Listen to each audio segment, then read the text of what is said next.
Quando eu era criança, uma vez, eu era uma criança de apartamento, e uma vez o porteiro do apartamento encontrou uma caixa cheia de selos antigos. E tinha muito selo, uma quantidade absurda de selo, e ele me deu de presente. E eu fiquei olhando aquela quantidade de selos do mundo todo, assim. Depois eu fui catalogando, encontrei, tipo, sei lá, uns 400 selos do Brasil, mais uns 600 selos de países, de lugares diferentes do mundo, dos anos 80, 90, anos 50. E eu achei que eu tinha encontrado um tesouro, né? Aí eu fui atrás de filatelia, que são essas pessoas que são colecionistas de selos. Fui tentar avaliar, né? Tinha na internet já alguns sites que tinham os selos que eu tinha, e eu podia identificando, mas era muito difícil porque não tinha essa coisa de inteligência artificial, de você tirar uma foto e já, né, identificar. Então você tinha que ficar olhando e tal, com calma. E eu encontrei, assim, o resultado de que não valia nada, né? Não tinha, sei lá, os selos valiam centavos, assim, mesmo que fossem muito antigos. Mas por outro lado, eu tinha ali uma coleção inteira de uma pessoa, não sei se inteira, mas uma coleção de uma pessoa que era fabulosa. Desde criança eu gostei de colecionar coisas, né? Então, a partir dali eu passei um tempo colecionando selos, comprando selos, e comprando livros, né, para você poder catalogar o selo, colocar o selo na caixinha, num plastiquinho para que ele fosse preservado, né? Também teve uma época que eu colecionava bolinha de gude. Teve uma outra época que eu colecionava carrinho de fricção. Já colecionei chaveiro e também já colecionei uns cartões.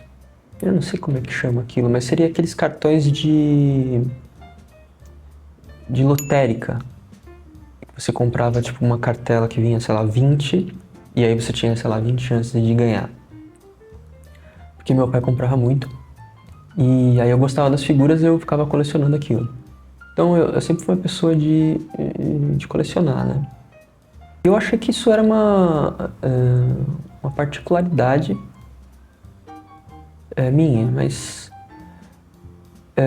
vendo esse último vídeo, né, do pessoal comprando coisa de papelaria loucamente, e depois de passar algumas horas no TikTok e no YouTube vendo vídeos sobre pessoas que colecionam bichinhos, que customizam bichinhos, crochê, um monte de projeto de crochê. Eu vejo que existe uma cultura de artesanato e colecionismo. E que isso se transfere também não só para objetos, mas para imagens, né? Então, tem pessoas que vão colocar nos seus salvos dos seus aplicativos uma quantidade imensa de vídeos de, sei lá, por exemplo, gatinhos, né? Ou vídeos de, sei lá, de pegadinha, de cacetadas, de coisas do tipo. Ou pessoas que têm interesses específicos, e é aqui que eu tô pensando o nosso ponto de partida, que esses interesses específicos são algo que definem essa pessoa, muitas vezes, né? Ou às vezes a pessoa coleciona e tem uma comunidade com quem ela pode trocar, e, sei lá, por exemplo, eu tinha um amigo que ele se especializou em fazer pintura com aerógrafo de bonequinhos para jogar RPG. E ele tinha uma comunidade de pessoas que pintavam com aerógrafo. Tem os jogadores de Magic, né, que é aquele jogo de cartas, ou Pokémon, ou Yu-Gi-Oh! Do Diabo, né? Se a gente transfere isso pro TikTok, ou pro YouTube, ou, né, ou pro Instagram, a gente pode encontrar esses grupos, né, e essas comunidades que interagem através de vídeos curtos e conseguem construir, de certa maneira, um tipo de comunidade. Só que é muito diferente, né, de uma comunidade física, né, onde você encontra alguém e fala sobre aquilo, ou você tem amiguinhos, quando você tá na escola, né, você tem amiguinhos para, sei lá, trocar figurinha do campeonato de futebol ou do seu álbum de Pokémon, né? E aí eu lembro de uma outra história que para você ver como eu vício em colecionismo, né? Que tinha uns bonequinhos de Pokémon que você podia comprar, né? Além de card de Pokémon, adorava Pokémon, né? Hoje em dia não tanto, mas acompanho. E esses bonequinhos, era aniversário de um amiguinho meu que era um amigo, assim, um coleguinha, né? E aí, meu pai comprou um kit de Pokémons pra ele. E aí, tipo, eu fui convidado pra festa, mas aí eu faltei. E peguei o presente pra mim. Porque, enfim, né? Talvez fosse meu hábito de colecionismo fosse bem antissocial, né? Mas isso também me faz pensar que não sou só eu que tenho um hábito antissocial de colecionar coisas, né? Tem pessoas que são fãs e aficionados por conteúdos específicos e essa pessoa vai guardar aquilo para ela e aquilo faz parte da personalidade dela e faz parte do mundo dela e ninguém conhece. Acho que muito, às vezes pela solidão do mundo, né, como ele é, tipo, de você ter que trabalhar, não ter tempo para compartilhar, às vezes por vergonha e às vezes por você não ter um espaço para compartilhar, né? Porque as redes como Instagram, enfim, TikTok, né, YouTube, todas têm uma caixa de comentário e dentro de um vídeo que às vezes se você não salva ou se você não tem o nome do usuário, se você pegou naquele flow de vídeos do For You, talvez você não encontre o vídeo novamente. O usuário muitas vezes é um nome que não diz nada e que vai ser apagado depois de algum tempo. Então você não consegue construir de fato uma comunidade. Mas tem pessoas que fazem isso, que constroem comunidade, né? E aí, pensando em vídeo, né, principalmente, existem comunidades que se resolvem dentro de vídeos, né? Então, acho que eu tenho vários exemplos aqui que eu me vem na cabeça. A comunidade do pessoal que faz marmita da semana. Aí tem o nicho da marmita fofinha, tem o nicho da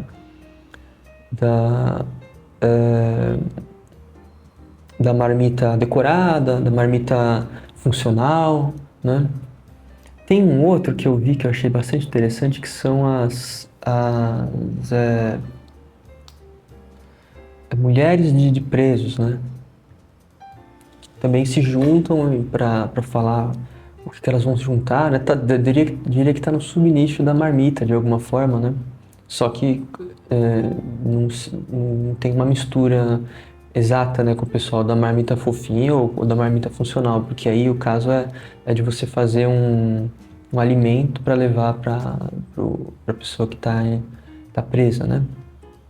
E aí são comunidades vivas, né, desses vídeos que não tem muito valor, vamos dizer assim, o vídeo em si não tem um valor, o que tem valor é o ato da comunidade, né, de você mostrar aquilo que você tem ou que você está fazendo para as pessoas. Ou eu acho isso, né? Eu acho que tem diferentes tipos, né? Às vezes tô no meu dia a dia, tô pensando aqui na vida e aí eu lembro de um determinado vídeo que eu assisti quando era criança, ou um determinado filme, e aí eu fico com uma vontade absurda de pesquisar. Aí eu entro no YouTube, entro no Google e às vezes não encontro. Um desses vídeos foi uma fita cassete que meu amigo de infância me emprestou de um seriado de Tokusatsu. O Tokusatsu é como Power Rangers, né? É um super-herói que se transforma, que tem robô gigante, que luta contra o mal, né? Esse termo. Bom, deixa eu fazer uma pesquisa aqui. Tokusatsu significado. É um termo japonês para produções com atores reais que utilizam intensamente efeitos especiais, abrangendo filmes e séries de fantasia, ficção científica e super-heróis. A palavra é uma abreviação de Toshiku Koka Satsui, filmagem de efeitos especiais, né? Então, curiosamente, a gente, tipo assim, no Brasil tinha algumas coisas assim, né?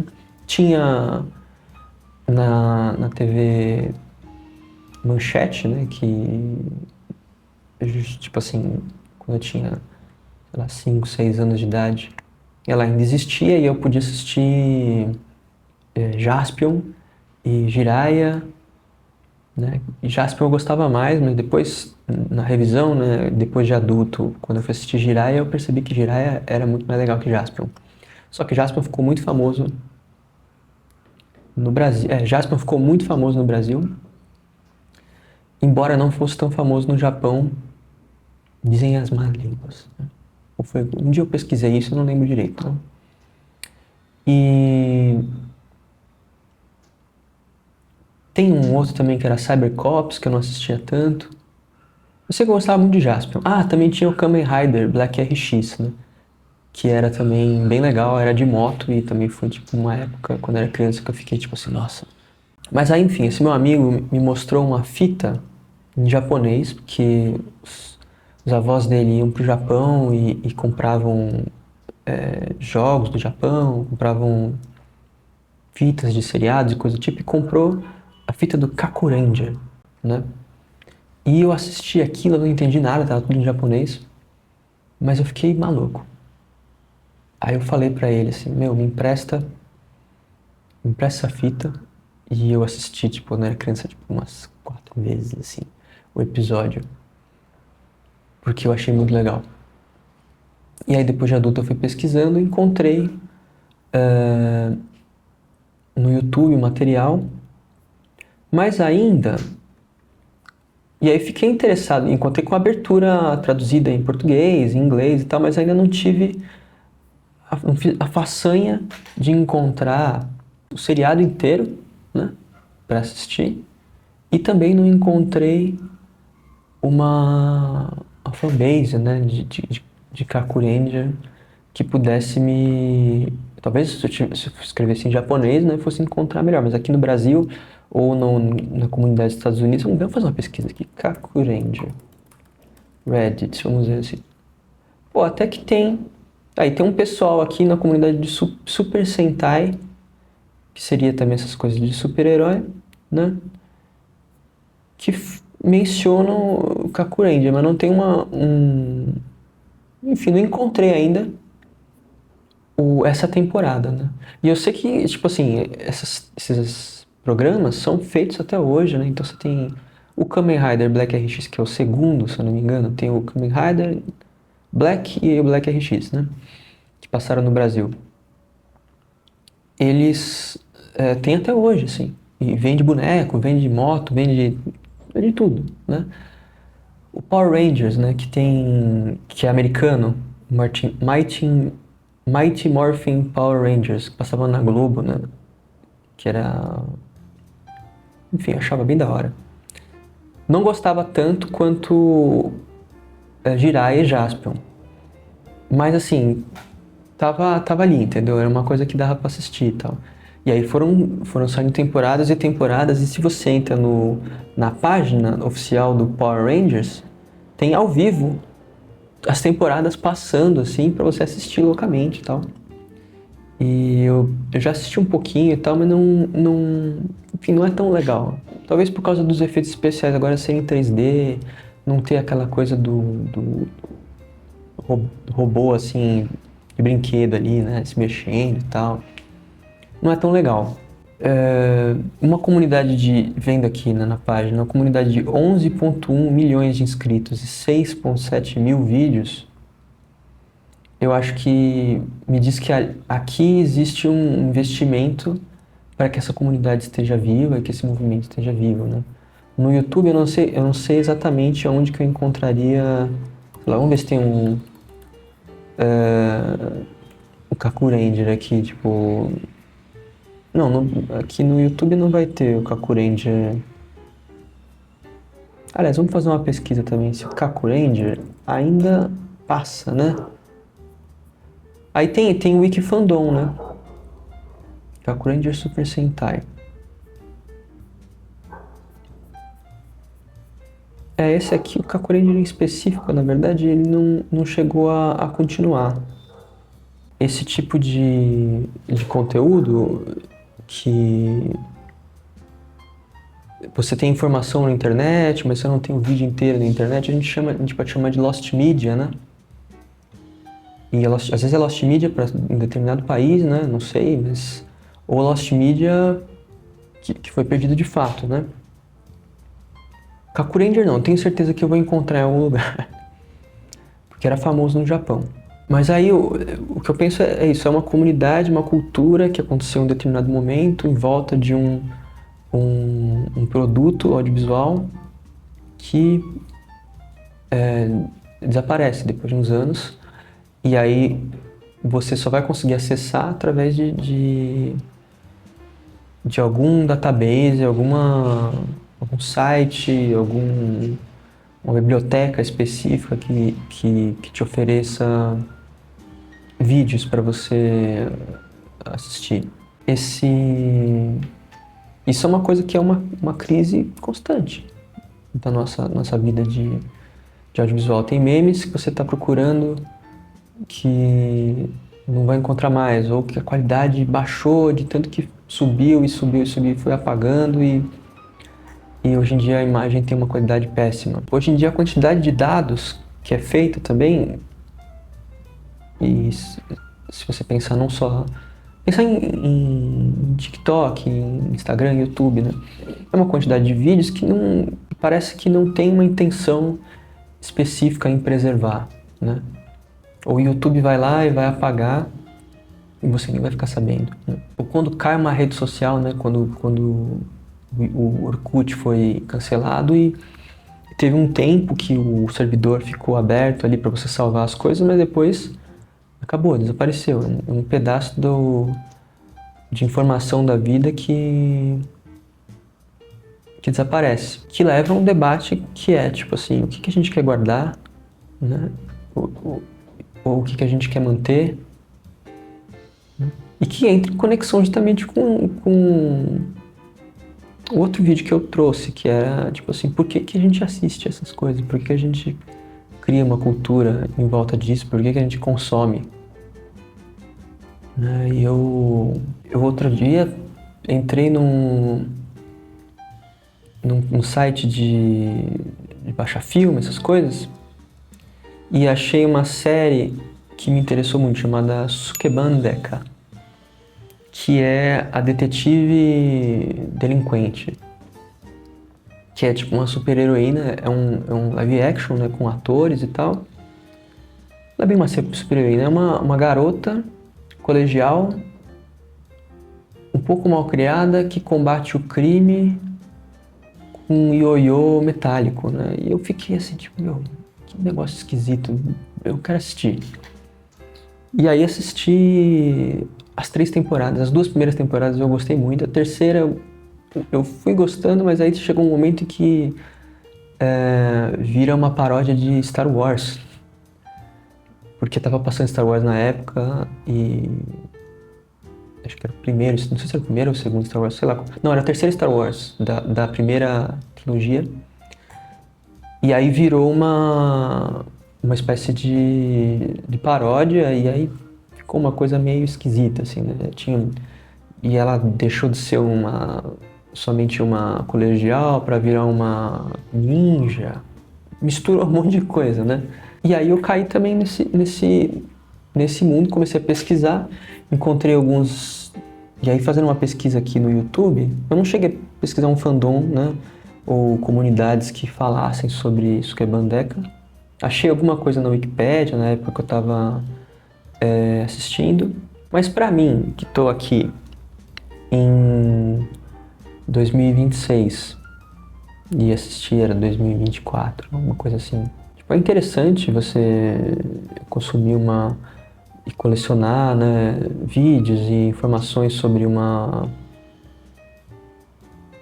determinada série, né, e buscar a cultura que envolve essas coisas, mas eu diria que também é um pouco solitário, vamos dizer assim. Né? Tem gostos que a gente tem que poucas pessoas vão ter.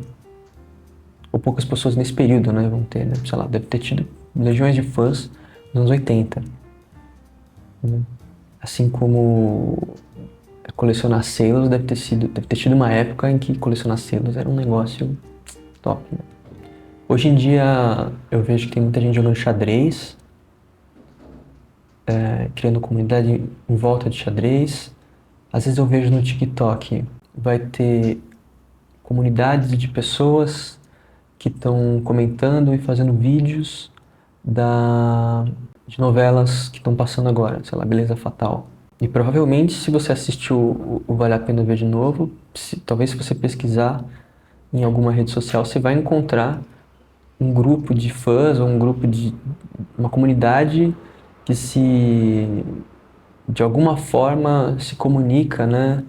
Eu tinha mencionado no outro vídeo da economia da atenção, né, que é do Tim Wu, um pesquisador. Você tem um tempo específico em que o capitalismo se desenrola, né, das mídias. O espectador tem um tempo de atenção específico que ele pode gastar com vídeos e ao mesmo tempo esse tempo que é gasto assistindo também é um tempo de comunidade, é um tempo de gosto, um tempo de personalidade, um tempo que define quem você é e o que você faz. Essa estrutura digital nossa capitalista molda a gente de um jeito muito estranho e pode de alguma forma gerir a maneira como a gente socializa com outras pessoas, né? Sei lá, eu tenho amigos que jogam Tibia. Tibia é um jogo de RPG online, eu não lembro de quando que ele é. Tibia, vamos ver. De 97, até hoje tem. Inclusive, tava vendo umas notícias de que atualizou e que mudou tudo e que a comunidade tá, tipo, super agitada com isso, né? Então, pessoas que se reúnem para jogar Tibia e até hoje e produzem vídeos de Tibia e fazem reviews, vídeos ensaios, tutoriais para matar um monstro específico e são amigos até hoje por causa daquele servidor de Tibia, né? Hoje em dia existem servidores pirata ou jogos que parecem Tibia ou que imitam Tibia com o objetivo de resgatar uma determinada atualização do jogo para que as pessoas joguem com a sensação daquela época. Dentro de tudo isso, dentro da comunidade, dos hobbies e das pessoas que estão se relacionando com coisas novas ou não, existe uma tentativa mínima de preservação de algo, né, de que se mantenha. Então, seja o Lucky Scoop, que é um vídeo que é feito para que não tem conteúdo nenhum a não ser você ficar observando, né, uma coisa, um vídeo de ASMR, cria-se uma espécie de cultura que às vezes não é narrativa e que o tipo de conexão não é muito clara, ou às vezes é nostálgica. Eu não sei muito bem, né? Eu, assim, gostaria de ouvir a opinião de quem estiver assistindo esse vídeo, né, para vocês que têm hobbies, interesses, que se interessam por determinado tipo de vídeo que ninguém conhece, ou que tem uma comunidade muito específica de amigos que se relacionam através de algum produto mídia, né? A gente vê que é mais fácil, cada vez mais, vamos dizer assim, mais raro, né? Esse encontro presencial para fazer alguma coisa, de hobby, né? Os encontros são muito digitais hoje em dia. Então é muito mais fácil você pensar uma comunidade que joga sinuca ou que joga jogo de carta. Agora uma comunidade que se desenrola em volta de um influencer, por exemplo, ou se desenrola em volta de uma série antiga, né? É tudo muito volátil, né? E parece que essa preservação dessas imagens, desses gostos, dessa cultura depende de pessoas interessadas, né? Não sei. O que vocês acham? Essa é a minha, vamos dizer assim, a minha reflexão para hoje. E tô sem resposta aqui, tô sem resposta. Até mais, gente.